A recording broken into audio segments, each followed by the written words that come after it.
If you are an international medical student or graduate looking to take your career to the next level by ditching the feeling of being overwhelmed and intimidated by the residency application process, you need the support and guidance that I have to offer you. And I want to tell you exactly how I can do that. I'm offering my comprehensive program that includes online coursework as well as cohort group coaching with community support to help you achieve your goals and succeed when you apply for residency this year. So my program is led by myself, Nina Loom. However, I do have other experienced medical professionals who've walked in your shoes and they understand the specific challenges that we as IMGs face. With my guidance and support and coaching, you'll navigate this complex process of preparing an application that attracts residency interviews. You'll also learn to build your network and gain the confidence and skills that you need to succeed. Free information like I provided on the podcast is great. However, the rubber meets the road when it comes to implementation. Let me hold your hand and walk you through a process that is guaranteed to bring you results. I cannot wait to see you on the other side. So join now at imgroadmap.com.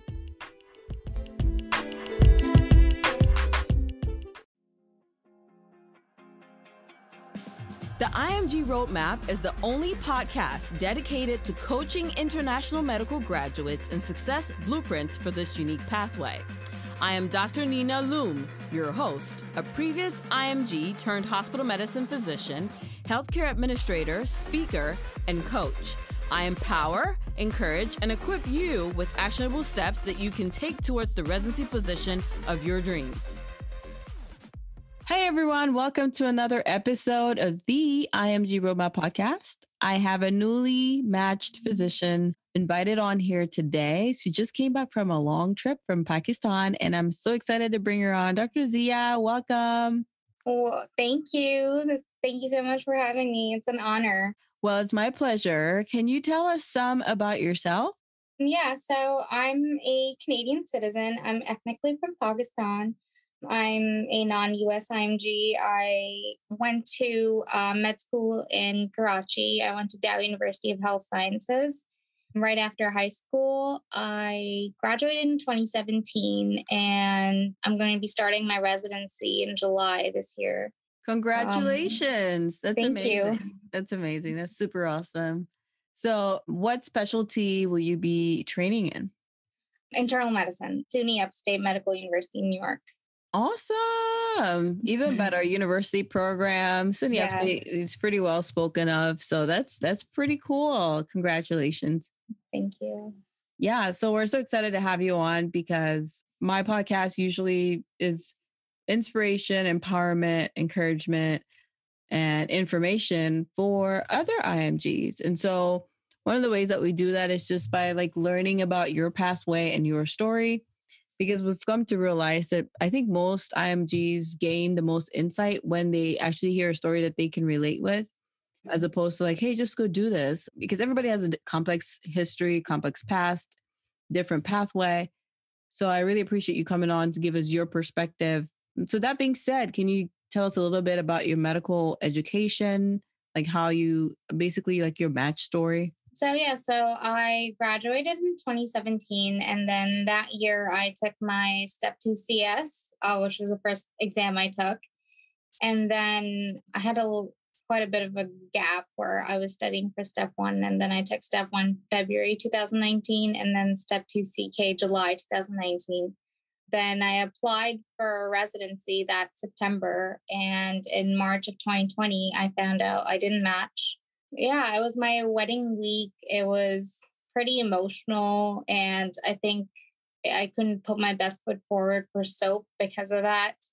Then that following October in 2020, I applied for internal medicine and found out in March that I matched. Yeah. And then I think the first time I applied, I only had 2 interviews. I had one in Baltimore and one in Boston, and they were both good programs. And I think I was hopeful as a first-time applicant, perhaps too optimistic, because I didn't prepare. I was not expecting to SOAP. Even with the 2 interviews, I had decent scores, and I thought my interviews went well, but it just so happened that I didn't match. But I think overall, it worked out well for me because this like the second time I applied with my husband and we couple matched. So that was kind of a blessing in disguise because now we won't have to be in separate cities while training. Although I know like a lot of couples do it, but it is definitely like challenging. So yeah. I think that's a pretty phenomenal story. You have so many things that I want to kind of dive deeper into.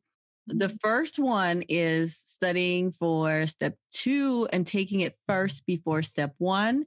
The second one, and I'll come back to these and kind of probe in some more. And the second one I want us to talk about too is what changed from when you didn't match the first time to the second time. Mm-hmm. And then I want to just talk, but then we'll kind of go into some of the background as to what your application was made of. But first off, how did you decide to do step 2 and why did you decide to do step 2 first instead of step 1? So because I went to med school in Pakistan, we actually get 3 years of solid clinical experience from 3rd year to 5th year. And so when I graduated, I felt like my clinical skills were pretty strong. But I did start off with studying for step 1. And I think in 2 or 3 months, I realized that I'm forgetting a lot of things like basic bedside manner and like how to take a proper history and stuff like that, just because of being out of practice for even 3 months. So I looked into taking step 2 CS. I like got the book and I looked at like, just like read it and stuff. Reading about other students' experiences, and I decided that I should probably take it sooner than later just so that I can do my best. So then I went to Philadelphia for a day in September and took my exam and it went well and I passed. So I was glad to get that out of the way. Yeah, I've talked to a few students as well and doctors that graduated from schools that have either a 6-year curriculum. So like instead of the US system where it's a 4-year, they have like a continuous, from day one, you're in med school, but then you end up spending 6-7 years. And a lot of them tell me the same thing, that CK almost seems to be more palatable than step 1 to start out with because it's very clinically heavy and they just maybe completed an internship year or housemanship year, or they've been most recently involved in sort of clinical care. And I think that that's something that some people should consider if they are in that same predicament, because it also would guarantee the reassurance. Like when you pass that CK and you do really well, you kind of get that confidence to go into step 1 as the more difficult one, the one that's further away from what we remember. I mean, do you agree with that analogy? Yeah, I do. I didn't take CK first. I took CS first with the patient encounters, and then I took step 1 and then step 2 CK. Okay. All right. Got it. Yeah. So I took CK last. I took CK in July 2019. I took CS in September 2017. Oh, okay. Got it. Makes sense. And the next thing that I wanted us to talk about was, you mentioned in your story that you did not match the first time around after 2 interviews and then going back in the second time around. I mean, what changed between not matching the first time to the second time? Couples matching, which is pretty awesome. Couples matching at a university program. So can you walk us through maybe what you did to improve yourself? So because it was the pandemic, I didn't get to do any extra rotations or observerships or anything. So in terms of clinical experience, it was the same as the first time around.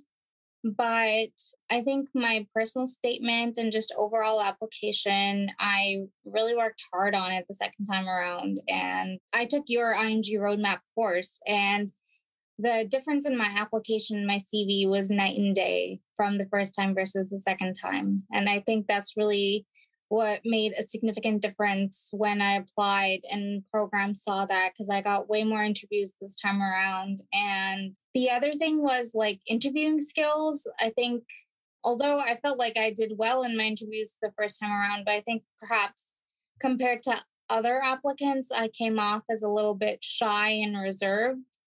And maybe that was a drawback. I don't know. It's hard for me to say, but this time around, I think I like really worked hard on getting my interview skills in order and just showing that like I'm normal, I'm friendly, and I'm confident. So I think that's really what helped. Yeah, I'm so happy that you sort of shared that. And, I don't like to toot my own horn sometimes, but I just heard you say that you took the course and I was like, yeah, she said it. It helped her. But can you share how exactly that course may have impacted your change? Because obviously, I would say this, like, you do the work, right? I really don't. I just sit here and I tell you what to do, but you end up doing the work. And a lot of times there's so many things that I may even share that are applicable for you. And for other people, they're not. And then there's something else that they benefit from that another person doesn't. But can you give us some detail as to what are some things about, for example, your personal statement that changed as a result of that, or your CV and how you represented that? How did that change from the first time? Mm-hmm. So I think from the course, I think basically a lot of IMGs probably experience this is that we're like a little bit nervous about what it is about us that might like what can we highlight, what could be like a benefit or like, some sort of pro of having me as a resident in your program versus somebody else. So when I was taking the course with you, you pointed out a lot of things in my application that could be like an advantage to me that I should highlight, versus which I wouldn't have thought of myself. Like I worked at a clinic as a clinic assistant, and I thought that was not really important or anything. I just mentioned it, but you said that like it gives me a unique perspective of the healthcare system, and it tells you if you're looking at my application that I am well aware of what it looks like and what the day to day is like in a primary care practice and stuff like that. So just like that's one example. And then I think when I was building my CV this time around, because I already had one saved and I just like added things to it, we talked about how the rotations that I did in Pakistan, I should talk about them more, like write about them in my CV as a work experience. Whereas before that, in my old CV, it was just like one or two things. And when I talked about all my rotations, actually, when I was interviewed in a bunch of programs, they read about it and they like really liked some of the things because some of my clinical experiences were so profound that they were really impressed. So that's just a few things that I can remember off the top of my head that the IMG roadmap course helped me with. Thanks for sharing that. And so the first time when you went to interview, you had the first time you applied, you had 2 interviews. And then the second time, how many did you get? I had 9. Wow. Yeah. Yeah. And what I want the listener to hear is you're the same person, right? It's the same, Mishaal. It's like, you know what I mean? It's the same person that applies 1 year apart. Mm-hmm. So it's not like you changed. It's not like you became a different person and went to a new medical school and had new scores, right? Yeah. It was the same person. But it really matters how you put together your information, how you represent that information. Because a lot of us do good work, right? But we don't showcase it and nobody sees it. And then it ends up looking like we didn't do anything simply because we haven't recognized that we're actually doing the work. So I actually like that you pointed that out because when I listened to that, I just saw myself like, whoa, I mean, you're the same person you were. So what that tells me is the first time around when you applied, you were worthy of 9+ interviews. But the only difference was there were other roadblocks that you had to go through to be able to really show your work. And then, for lack of better words, hustle through this process a little bit differently. And that may have played a role for you. I really think it did, because how does one explain going from 2 interviews to 9? I actually interviewed another IMG who also said the same thing. I mean, she took the course last year too. And she was like, I went from 2 interviews to like 14 interviews the following year. Wow. And it's the same human, the same person, same medical school. So it tells you that even being an IMG alone doesn't mean you don't attract programs. And this is really for the person listening. Like, even being an IMG doesn't mean that you're not worthy or something. It just means that you went to foreign medical school. That's all that it means. And yes, some programs are going to discriminate against that, but a majority of programs, if you show them your work, they will actually honor it because that's what you did. You were like, you put it all out there, worded it differently, worked on some other items, got a little bit more confidence by knowing what the insiders think as far as how to present your material, how to write your personal statement differently or your CV differently. And I'm just happy that, it worked out for you. And the goal today is everybody listening is take notes. Take notes that even if you didn't match one time, here you are, you're listening to Dr. Zia Mishaal, and she's telling you, I'm the same person. And I just had to rework some things and identify that the work that I'd put in was actually worth it and be okay to share that for those things to make a difference for me. So I really like that you touched on that point. So let's go into some needed detail because some people are going to say, well, she went to a popular school in Pakistan, right? Because I've heard the name of your school before. I know so many other IMGs that have either talked to, they graduated from medical school. It's a pretty good school, right? Mm-hmm. Yeah, and so definitely. they may say, well, it's because of that or this and that and every other thing. But, from your perspective, how did you juggle studying for your schoolwork and preparing for the USMLE? So I think I'm not the best person to ask that question because for the most part, while I was still in school, I hadn't 100% decided that I was going to take my USMLEs because I'm from Canada. So that was always an option. But after graduating, I realized that IMGs have very bad chances of matching into a Canadian residency. So that's really when I started looking to the USMLE. So most of my actually my almost entirely my USMLE studying was done after graduation because I wasn't sure. And then the other reason that I applied to the US was because my husband's from here. He was a med school student at the time. So that was kind of like, okay, well, I guess this is the direction I'm going towards. Okay, thanks for sharing that. And then do you mind talking about maybe your USMLE performance and how that correlated with maybe your match process, if any? Yeah, sure. So in terms of scores, I have average scores. I don't think I have such phenomenal scores. In step 1, I had a 229 and step 2, I had 240. But the first time when I was applying, a lot of people actually would point out that they don't know why I'm not getting more interviews because my scores are decent. So I think there was something in my application that was not appealing to programs. But yeah, for step 1, I think, like I mentioned, I started studying for step 1 after taking step 2 CS. And there was a lot of trial and error. And I think a lot of IMGs probably go through this is because we're sitting at home and there's no school breathing down our neck, telling us to take the exam by this and this date. So it's very hard to structure yourself when you're studying independently. And I think what I learned overall was just do a lot of questions and do the things that everybody does. Don't try to take on some obscure study resource. Everybody does UWorld and first aid and Pathoma and Sketchy. So just stick to that. Those are gold. And I took practice tests every few weeks. I think I would chicken out actually after taking my practice test because I was not happy with the score that I would get on the test. And then so I kept pushing my date forward.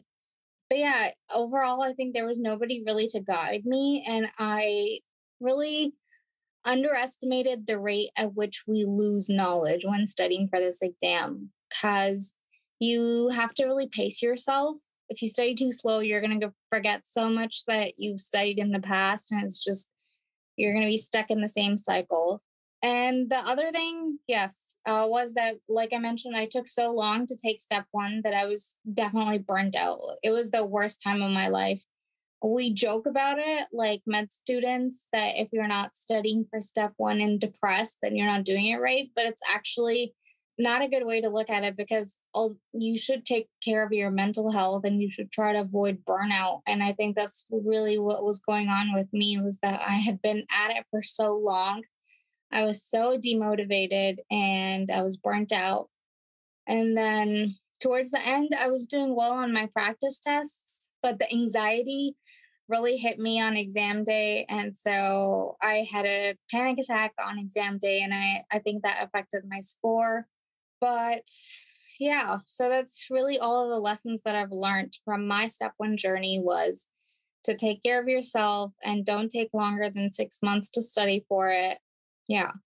Yeah, I agree. Like not taking too much time because it just, I feel like that increases anxiety, panic, and then procrastination happens. And then the person finds themselves like just, you keep postponing it and never really taking it. And Hmm. that's just, you don't do well the longer I don't want to say that it's not true, but everybody is different. But majority of people who spend more time don't do much better by taking more Yeah, time off to study. And then taking care of oneself is so important too, because obviously your physical and mental health is important for you to be able to even just survive that 8 hour gruesome test day, right? So definitely. yeah, definitely a good tip there to take care of yourself. And even for those of you listening, sometimes I feel like in this hustle culture almost where we're always seeking for the next thing, the how to match, when to match, tips to match, help me match. We can get so caught up in pursuing this thing so hard that we neglect our wellness and our well-being, both mentally and physically. And I think that, unfortunately we didn't create the competition. It just continues to happen. Even if you step out of the match, it's still going to be competitive. So it's like, why give up, right? You'll be competitive whether you're in it or out of it. Yeah. But I think it's also important that we create ways to take care of ourselves because it's really one of the main reasons why students burn out or suffer mental health issues during this whole entire process is just the anxiety that comes with this. And whether it's exercising, sleeping well, eating nutritious foods, spending time with family and loved ones, and being in the company of people that love and care about you, you need to figure out how to take care of yourself when you're going through this. Otherwise, it could really, really like crush one's spirit. That's for sure. Yeah. I don't know if it's like the same for all non US IMGs, but for me, the time in between the uncertainty and the limbo was very taxing. Like not knowing where I'll end up or what my future would look like, and not knowing if I'll be able to make it or not. And just being in the position where I can't move forward with decisions in my personal life just because of this, it was just very draining and very depressing. And it was like after graduation, 1 year went by and then two. And I was like, I feel like I'm literally stagnant and I have nothing to show for it. I feel like, other people are moving forward and I'm just stuck because I'm in this like period of my life where if I don't take these exams, I can't move on. So it was a difficult time, but I'm so grateful for having the opportunity that I have today and to have finally have my dream come true. It's just really humbling experience, actually. Yeah, and I'm so happy for you as well because I understand what you're saying. It's a very blessed feeling when you Hmm. complete this process and you get it's like once you get into residency, I feel like all your problems go away. At least for a little bit. Like the kind of Yeah, problems you have now are like real doctor problems. You know what I mean? Like yeah, you'll just be going through internship and the pain of that. And but that's a good problem because it means that you're in a good place, you're learning, you're being challenged as yes. opposed to something that's just out of your control. So I really agree with you on that. It's definitely a blessing. Now you mentioned, graduating medical school. How many years would you say you had as a gap? And when did you actually work in a physician's office? Can you shed a little bit of light on that? Yeah, so I started that job after taking step two. So I guess that was September of 2019. And then I stopped working in March of 2020 because of the pandemic. Like they laid off a lot of staff because everything went to virtual and the clinic was actually shut for a little bit. So it wasn't too long, it was about 5 or 6 months. But I graduated in 2017 and then the second time I was applying, it was October 2020. So it was a good 3 years since graduation. So it's quite a while, big gap. And do you think that your gap, did it come up during interviews? Was it a hindrance, especially considering that you had a longer gap the second time around than the first time around? Yeah, so in my experience, most programs were pretty understanding and know that this is the norm for like non-US IMG, especially like the students that didn't go to Caribbean med schools. So I didn't have any interviews where they grilled me about it. I did a little bit of research during the time that I was doing step one. I was helping with this meta analysis on antibiotic resistance in Pakistan. But otherwise, I didn't have like significant work experience or research experience during the gap year. But in my experience, it wasn't like a tricky question that I was asked. Yeah, I think the concept of gaps is almost like it has to be super, super significant for it to make a big difference, especially if you spend the time to explain it. And I think a lot of just don't realize that like you're not, it's very rare that 1 year, 2 year gap makes a dramatic difference, especially if you were either working somewhere or continuing clinical practice in one form or the other. Like that is probably the least likely thing to be used against you, especially Mhm. under that 5 year mark. And so one of the things I recommend for IMGs is to stay clinically relevant, whether it's practicing in wherever they're located or whether it's, continue to work in medicine in one capacity or the other, because that's really how you continue to stay fresh. And then when it comes time to fill out your CV, it doesn't appear that there was no continuity in your education or clinical practice. And just by doing that alone, I've found that a lot of people are able to may never even come up in an interview that they had a gap. But, Mhm. For some, it gets asked, but usually there are people who go in and leave, and it's not an issue for those programs. But in the community, it's made to the perception is that, oh my God, it's like the worst thing ever. When indeed, if you're remaining clinically active, it may not always be. Not encouraging anyone to just take a gap because they want to, but for Yeah. those of you that are working through different things, or there's your exams, or working at simultaneously while pursuing this pathway, yeah, I mean, don't spend 10 years doing it. But if you were going to spend a year to take care of these things, then that's what it is. And it's not the end, and it doesn't have to be the end. I mean, do you agree with that? Yeah, definitely.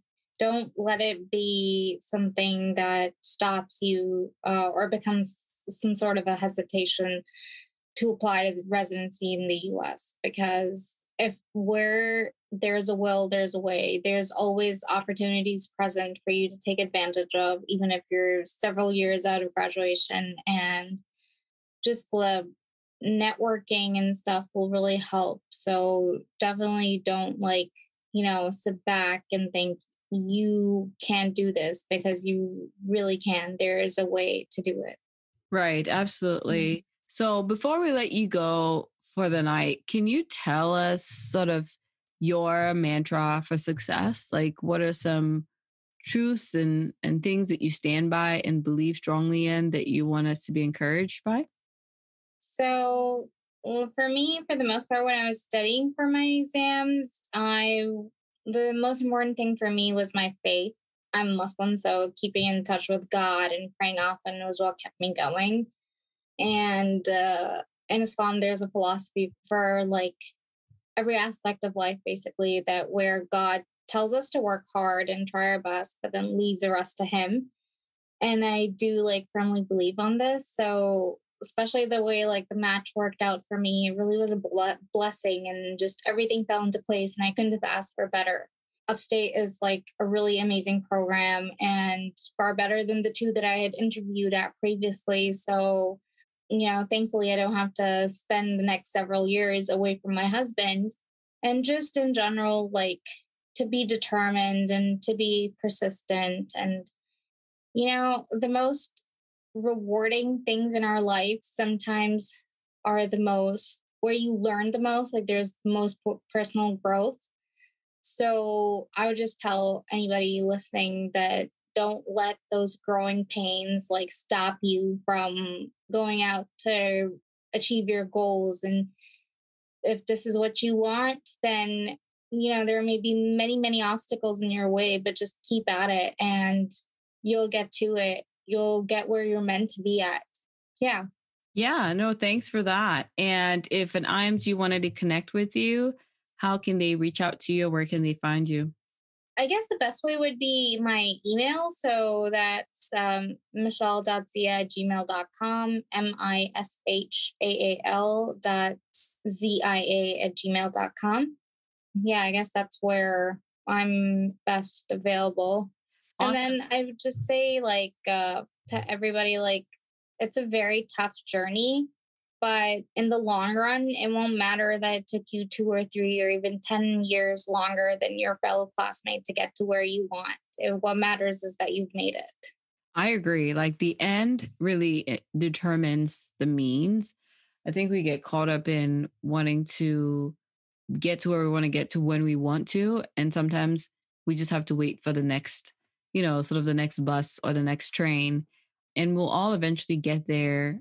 It's just, it takes a while at times. Yeah, definitely. Yeah. Yeah. So thank you so much for coming on, Mishaal. We really appreciate having you on. And we'll have your contact information in the show notes, which is your email. And thank you for spending some time with us. We definitely wish you the best as you proceed on into residency and that you continue to do great things. Thank you so much. It was such a pleasure. And it was like, it was kind of I don't know how to explain it, but like literally last year I was taking your course 2 years ago or so when I was studying for my exams, I would listen to your podcast. So it was so weird for me for you to reach out and be like, oh, come on my podcast. I was like so excited. So I'm really thankful for this opportunity. Thank you.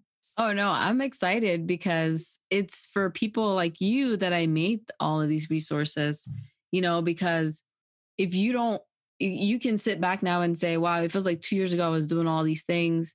And at that time, it felt like nothing was working, right? Like it just felt like nothing was happening. And then now you can look back and say, oh, no, actually, I was taking steps in my life and making myself better. And look at where I'm at now. So I think that's the beauty of like retrospection in a sense, to be able to, just reflect back and say, wow, like everything I did back then really mattered. Like every podcast I was listening to or taking that course, it mattered. It's just, it was in the moment, like we were saying before, there's a lot of anxiety. There's so many questions. There's so many other things going on. I bet there are some days you doubted some of the things I would tell you, right? You're like, no, it's not gonna happen, and then now it's like, well, you know what? Actually, like they say, hindsight is 2020. Definitely. Yeah. So would you recommend other people to take this? Your course? Yeah. Definitely. 100%. It doesn't cost you, but it is such a huge investment into your future. I actually told a bunch of my friends who didn't end up matching this year to take your course. So hopefully they'll be taking it. But yes, it was, like I said, the difference in my application was night and day. And I think that's really what got me my interview. So yeah, definitely. Yeah. Thanks for saying that. And thanks for sharing it with your friends. Really appreciate it. No problem.